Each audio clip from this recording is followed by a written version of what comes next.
So I'm Paddy Tipping. I'm the Police and Crime Commissioner for Nottinghamshire, and I've got a long history of working locally on children's play and children's play issues. Thanks, Paddy. So I understand that you were a play worker once yourself. Could you tell me about, was that in Nottingham, and how did that come about?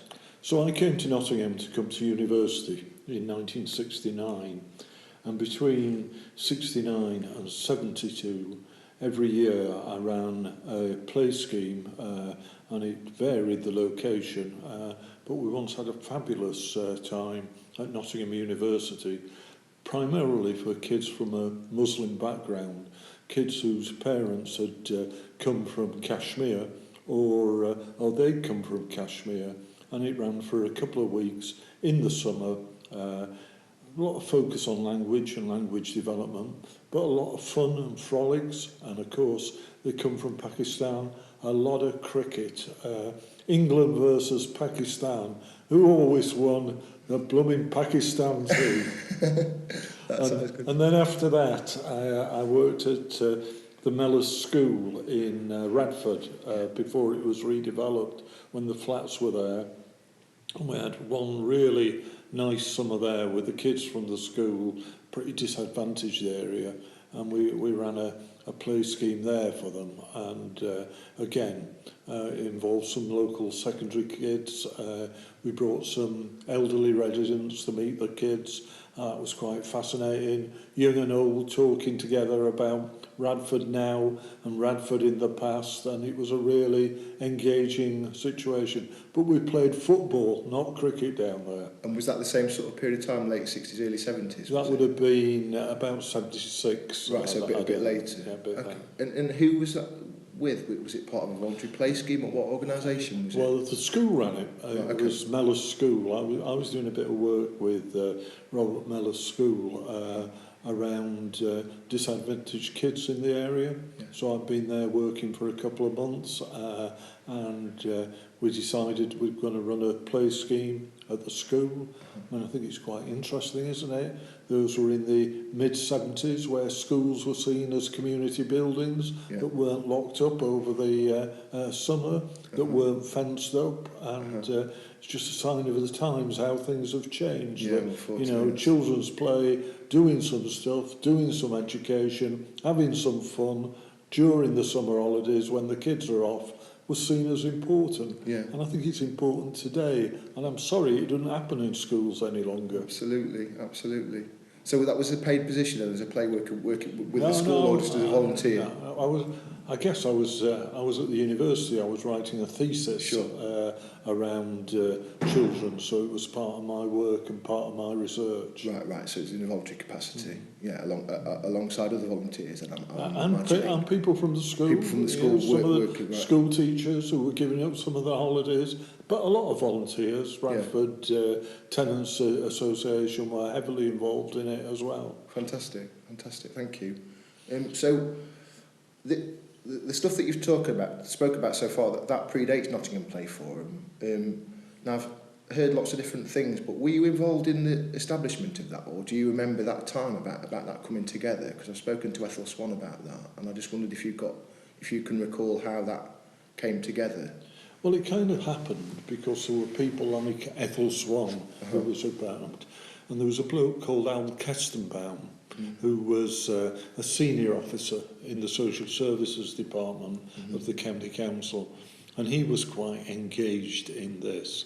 And at that time, from 1981, I became a member of the county council and did quite a lot around children's issues, and particularly around the importance of play. Sure. So I was involved, because I've been involved with play schemes myself, because Ethel always gave me earache, and I knew her from her work in the Meadows as well, that it just seemed a kind of natural thing to do, and the notion of having a central resource that was kind of giving information, kind of professionalising the service a bit, but also was a resource pool as well, was really quite important. And alongside the play schemes, of course, at that time, we had a number of adventure playgrounds in Nottingham, one of which had quite a lot to do with at Balloon Wood. Okay. And they were very much part of the organisation too. So it kind of evolved naturally, and it got quite a lot of national priority. Nottingham was seen as a city where play was at, and there was a national play organisation, and I was kind of elected to the committee of it. And as I say, those were the heyday of children's play in Nottingham. Yeah, because Balloon Woods only closed down last year. It was still running up until last year. I think it's now an alternative education provision. But yeah, and some of the other adventure playgrounds are still running to, you know, in some format. But yes, I know Ethel Swan was instrumental in helping get the platform set up and pulling people together. Yeah, Ethel took the view. Yeah. I mean, she's a good practitioner. Yeah. She can tell a story. You tell a story to kids, Yeah. but she can spin it to politicians too. Yes. And I think she's been a great advocate of children's play over a long period of time. And she's keen to point out, even today, she can still do the business if you ask her to do it. Yeah, yeah. You mentioned that in your role as a was it a councillor? You said you were involved with National County Council. That was a councillor at the time, was it? I heard from somewhere else that you lobbied for funding to set up the what was at the time, because it's pre-city and county, pre-unitary status. But I understand that you were involved in funding, in getting the funding together for the play development workers.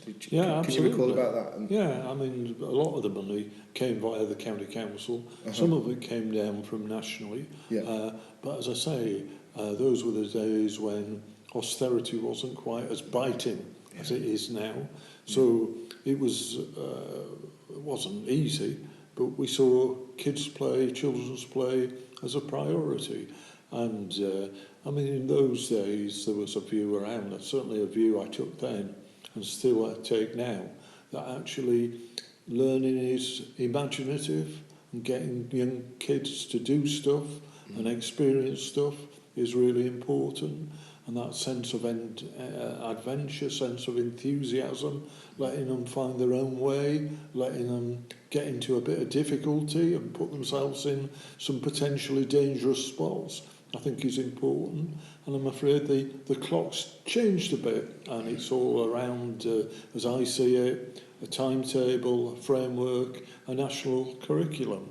So I think some of the stuff that we were doing in the early 80s was really important, and I think it's taken a bit of a back seat these days. So taking it up to a bit more recently, I understand when you were an MP for Sherwood, you were an active supporter of play and play work as well. Obviously, you continued that throughout your career.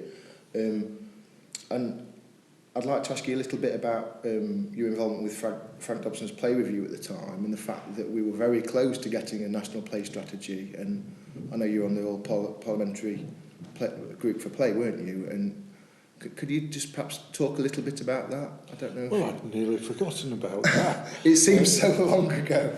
And my old friend Frank Dobson. I mean, Frank was a great enthusiast about getting stuff done, and I guess he did this when he was at the Department of Health. He was the Secretary of State for Health for some time. And, you know, children's play fits into the health strategy. Of course. And, you know, getting kids being active and doing stuff is really important.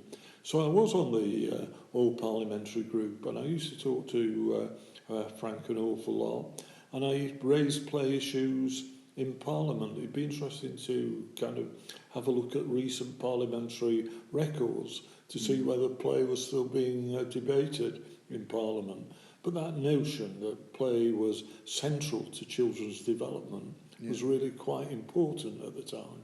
Yeah, and Nottingham itself at the time, I was working for the City Council at the time, and I remember the Pathfinder for Play coming in, and it redeveloped a lot of Nottingham's playgrounds, and we got a new adventure playground out of that. And then obviously the government changed and the policies changed with that. Austerity came in, like you mentioned earlier. So I still do some stuff. I'm still an advocate. Yeah. Nottingham is involved in a project called Streetworks, Yeah. which is funded nationally, but we're a partner in it, and it's about, playing on streets, football and sports, but not just that. Yeah. Activities, art, drama, and that's important. And we've had funding for the past 2 or 3 years around. It's mainly led by my colleagues in Derbyshire, but we're very much involved with that. I visit play schemes still over the summer holidays. If I'm invited, I'll always go, and I'll always go in my work clothes and get stuck in, and I really like kind of messy play and come back pretty messy. We're very keen on keeping young people out of trouble, so we fund some third sector organisations really working in areas of disadvantage, which is specifically about keeping kids out of care and out of the criminal justice system. And I'd like to do more, but things are tough and the budget's restricted. Yeah. But that notion of engaging people, doing stuff with them, exciting them, stretching their imagination, I just think you can't underrate it, really. I mean, it's central to us. I mean, I think what we've got to remember is that young people are our future, and it's all of our futures. If they do well, society does well, and investing in them is investing in the future.